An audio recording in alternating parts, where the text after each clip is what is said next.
మీరందరూ కలిసి ఒక మంచి వ్యక్తిని, రాజకీయాల్లో గౌరవాన్ని కాపాడే వ్యక్తిని, పార్టీని నమ్ముకున్న వ్యక్తిని మీరు ఎన్నుకున్నారు. ఈరోజు మనందరం కూడా గుర్తుపెట్టుకోవాల్సింది, ఇక్కడికి వచ్చినప్పుడు అవతల పార్టీ వాళ్ళు మనం ఎగతాళి చేయాల్సిన అవసరం లేదు. ప్రజలు పనిష్మెంట్ ఇచ్చారు. ఇదే హౌస్లో నేను చూశాను. 23 సీట్లు మాకు వచ్చాయి. మేము బాధపడ్డాము. కానీ ప్రజాస్వామ్యాన్ని గౌరవించాలనే ఉద్దేశంతో ప్రజాస్వామ్యుతంగా పనిచేశాం.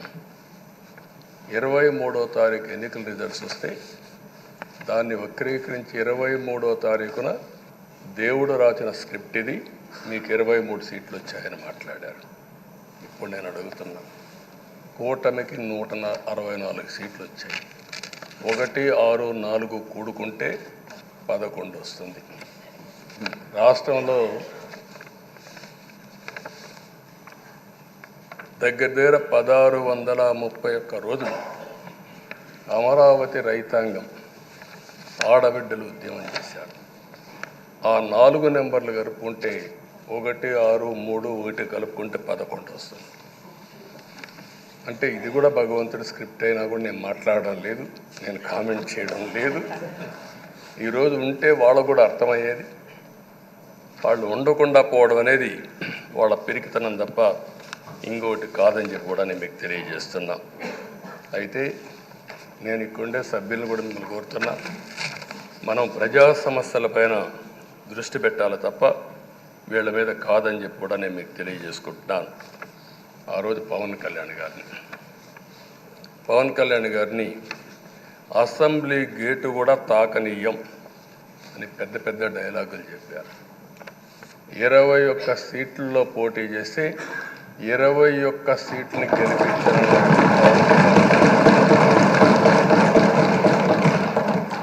వైనాట్ 175 అని చెప్పి 11 కూడా తెచ్చుకోలేని నాయకత్వం. అంటే ఏ విధంగా మాట్లాడారు అనేదానికి ఇది ఒక ఉదాహరణ. ఆ రోజు పవన్ కళ్యాణ్ గారు చాలాసార్లు, నేను కూడా అన్నాను, బయట చాలామంది అభినందించారు. ఎక్కడ తగ్గాలో తగ్గడం, ఎక్కడ గెలవాలనో గెలవడం నేర్చిన వ్యక్తి పవన్ కళ్యాణ్ గారు. దానికి మనస్ఫూర్తిగా అభినందిస్తున్నాం. ఈరోజు మనందరం కూడా గుర్తుపెట్టుకోవాల్సింది, రాజకీయాల్లో సుదీర్ఘమైన రాజకీయాల్లో ఉన్నాం. మొత్తం కలిసి 16వ సభ. మీ అందరికంటే సీనియర్ మోస్ట్ నేను. 8 + 1 9వసారి. అంటే 16 సభల్లో 16వ సభ 9 సభల్లో ఉన్నాను. అంటే అన్ని సభలను చూశాను.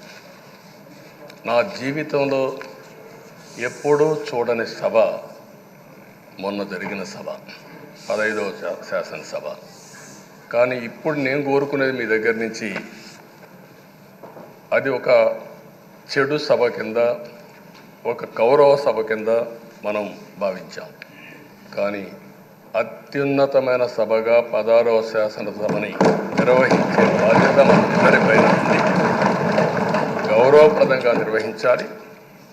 అదే సమయంలో ఇక్కడుండే ప్రతిపక్షాల దృష్టిలో పెట్టుకొని కాదు, 24 గంటలు మనం ప్రజలతో ఉండాలి. ప్రజాప్రభుత్వంగా ప్రజలకు జవాబుదారీతనంగా ఉండాల్సిందిగా నేను మిమ్మల్ని అందరినీ కోరుకుంటున్నాను.